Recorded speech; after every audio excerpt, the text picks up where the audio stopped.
Assalamualaikum warahmatullahi wabarakatuh. Nama saya Ahmad Anugrah Sakti. Pada kesempatan kali ini saya akan mempresentasikan ujian akhir semester e-commerce dengan judul Perancangan Sistem Informasi E-commerce pada Perusahaan Rotan Berbasis Web. Latar belakang. Perkembangan dan pemanfaatan teknologi saat ini sudah menyentuh di segala bidang, termasuk dalam hal bisnis yang saat ini semakin beragam dalam rangka memenuhi kebutuhan hidup masyarakat. Dari sekian banyak bisnis yang ada, bisnis barang merupakan salah satu bisnis yang produktif selain bisnis jasa. Salah satunya adalah bisnis rotan.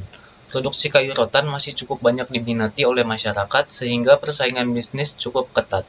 Terlebih masih ada beberapa industri rotan yang masih menggunakan sistem penjualan yang sederhana, sehingga menurunkan daya saing industri itu sendiri. Sebagai upaya untuk meningkatkan penjualan kayu rotan tersebut, maka dengan cara menambahkan media promosi untuk menarik minat konsumen, baik konsumen dalam kota maupun luar kota, serta membangun website sebagai media promosi, sehingga nantinya bisa mempermudah konsumen melihat produk apa saja yang dijual dan dapat melakukan transaksi penjualan secara online, yang dapat menghemat waktu proses transaksi, serta dengan website ini dapat dijadikan sebagai fasilitas yang memadai bagi konsumen dalam mendapatkan informasi. Metode penelitian. Penelitian adalah kegiatan untuk memperoleh fakta-fakta atau prinsip-prinsip, baik kegiatan untuk penemuan, pengujian, atau pengembangan dari suatu pengetahuan dengan cara mengumpulkan, mencatat, dan menganalisa data yang dikerjakan secara sistematis berdasarkan ilmu pengetahuan.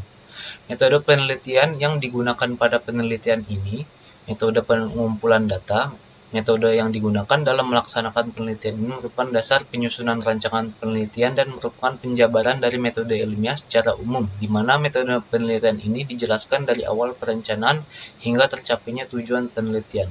Metode penelitian yang digunakan pada penelitian ini, metode pengumpulan data, metode pengembangan sistem yang digunakan adalah prototipe model metode pendekatan sistem berorientasi data. Jenis dan metode pengumpulan data.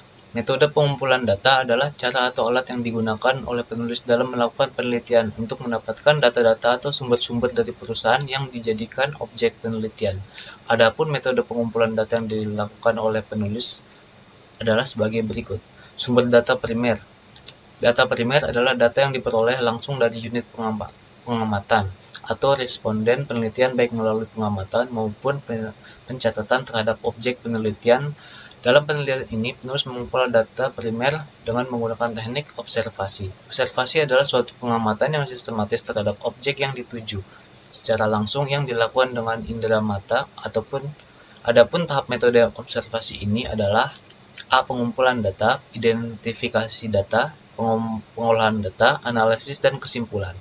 Wawancara. Wawancara merupakan proses memperoleh keterangan untuk tujuan penelitian dengan cara tanya jawab, sambil bertatap muka antara si penanya atau pewawancara dengan si penjawab atau responden. Dengan data sekunder, peneliti memperoleh data dengan menggunakan teknik dokumentasi. Dokumentasi adalah teknik pengumpulan data dengan cara mengumpulkan dokumen-dokumen yang berhubungan dengan objek penelitian. Dalam hal ini, dokumen yang diperoleh akan dianalisis agar diperoleh data yang sesuai dengan penelitian.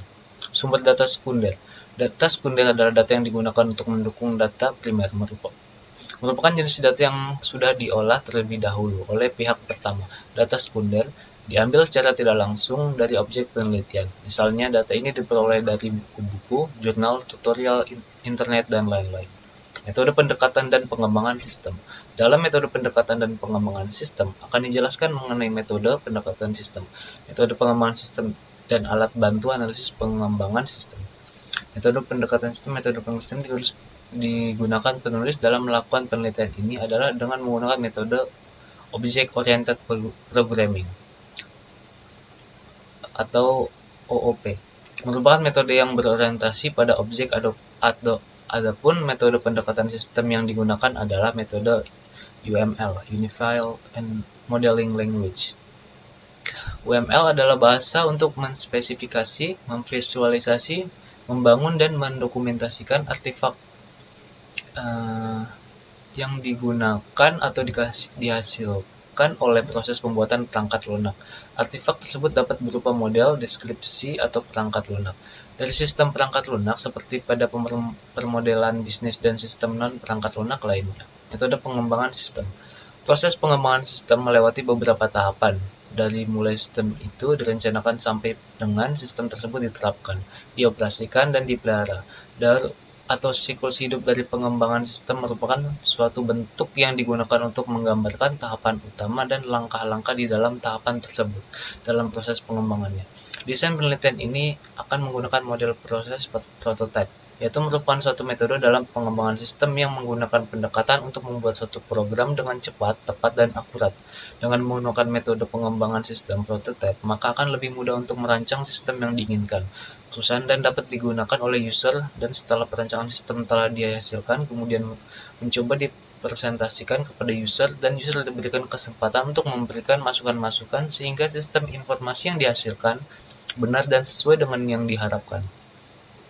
Alasan terus memakai metode prototipe ini adalah karena metode ini terdiri dari tahap-tahap yang memberikan kemudahan. Jika pada satu tahap tidak sesuai, maka dapat kembali ke tahap sebelumnya, sehingga cukup efektif dalam mendapatkan kebutuhan dan aturan yang jelas yang disetujui oleh user ataupun pembuat perangkat lunak itu sendiri. Dengan prototipe ini juga, user bisa langsung merasakan seakan-akan itu adalah sistem yang sebenarnya. Selain itu, pengujian yang dilakukan oleh pembuat sistem atau programmer itu sendiri. Hasil dan analisa. Perancangan sistem Perencanaan sistem merupakan syarat untuk melakukan pengembangan sistem. Perencanaan sistem ini menyangkut estimasi dari kebutuhan fisik, tenaga kerja, dan dana yang dibutuhkan untuk mendukung pengembangan sistem, serta untuk mendukung operasinya setelah diterapkan. Perencanaan sistem dapat diartikan sebagai berikut. Tahap setelah analisis dari siklus pengembangan sistem, pendefinisian atas kebutuhan fungsional, persiapan untuk rancangan bangun implementasi, menggambarkan sistem yang akan dibentuk berupa penggambaran, perencanaan, pembuatan sketsa, pengaturan dari beberapa elemen terpisah ke dalam satu kesatuan yang utuh berfungsi. Konfigurasi komponen software dan hardware sistem. Use case diagram. Use case diagram yang diusulkan pada perancangan sistem informasi e-commerce pada perusahaan rutan berbasis web. B. Activity diagram. Activity diagram berikut ini memperlihatkan secara rinci aliran data tanpa mempertimbangkan lingkungan fisik di mana data mengalir. Konsumen masuk pada web dan melihat informasi sekilas tentang perusahaan retan. Pada halaman utama web, konsumen baru diharuskan untuk login terlebih dahulu jika ingin memesan produk. Jika konsumen tidak terdaftar, maka konsumen diharuskan untuk mengisi daftar member terlebih dahulu yang telah disediakan oleh sistem. Sequence diagram. Sequence diagram menggambarkan interaksi antar objek di dalam dan di sekitar sistem, berupa message yang digambarkan terhadap waktu. Kelas diagram menggambarkan struktur statis kelas di dalam sistem.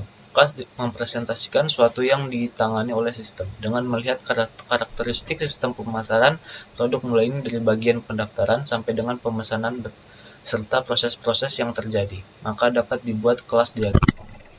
Objek diagram. Objek diagram menggambarkan struktur sistem dari segi penamaan objek dan jalannya objek dalam sistem. F. Deployment diagram. Asumsi yang digunakan pada perangkat lunak ini memakai sistem yang online. Artinya, ada komponen yang dibagi pakai dengan aplikasi web yang lain. Oleh karena itu, perlu application server terintegrasi. Perancangan antarmuka. Perancangan antarmuka bertujuan untuk memberikan interface tentang desain program yang dibuat. Di bawah ini terdapat desain template pada tampilan website yang dibuat. A. Struktur menu. Perancangan menu digunakan untuk mempermudah penelusuran serta alur program ketika kita menjalankan program yang dibuat. Struktur menu akan dibagi menjadi dua, yaitu struktur menu konsumen dan struktur menu admin. B. Perancangan input.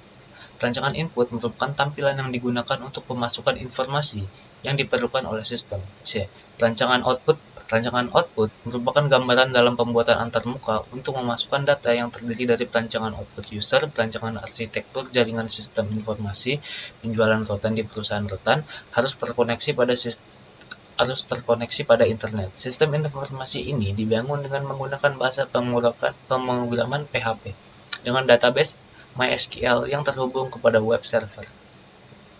Pengujian merupakan bagian yang penting dalam siklus pembangunan perangkat lunak. Tujuan dari pengujian adalah untuk menjamin perangkat lunak yang dibangun memiliki kualitas yang handal, yaitu mampu mempresentasikan kajian pokok dari spesifikasi, analisis, perancangan, dan pengkodean dari perangkat lunak itu sendiri. Dalam analisis dan perancangan ini menggunakan 3 pengujian yang dilakukan dengan internal terhadap web perusahaan rotan pada modul penjualan online. A. Rencana pengujian perangkat lunak e-commerce ini menggunakan metode black box. Pengujian black box berfokus pada pernyataan fungsional perangkat lunak. B. Kasus dan hasil pengujian. Kasus dan hasil pengujian dibuat untuk mengetahui apakah e-commerce pada perusahaan rotan ini berjalan dengan baik atau tidak. C. Kesimpulan hasil pengujian. Berdasarkan hasil pengujian dengan kasus uji sampel di atas, dapat ditarik kesimpulan bahwa perangkat lunak bebas dari kesalahan sintaks dan secara fungsional mengeluarkan hasil yang sesuai dengan yang diharapkan. Kesimpulan. Berdasarkan perancangan sistem tersebut, maka dapat disimpulkan bahwa website toko berguna untuk mempermudah konsumen untuk mengetahui informasi barang yang dijual di toko. E-commerce berguna untuk memudahkan konsumen melakukan transaksi pembelian tanpa harus mendatangi tempat secara offline. 3. Sistem yang dibuat diharapkan dapat membantu penjual untuk mengelola laporan toko agar lebih terstruktur. Sekian dari saya. Wassalamualaikum warahmatullahi wabarakatuh.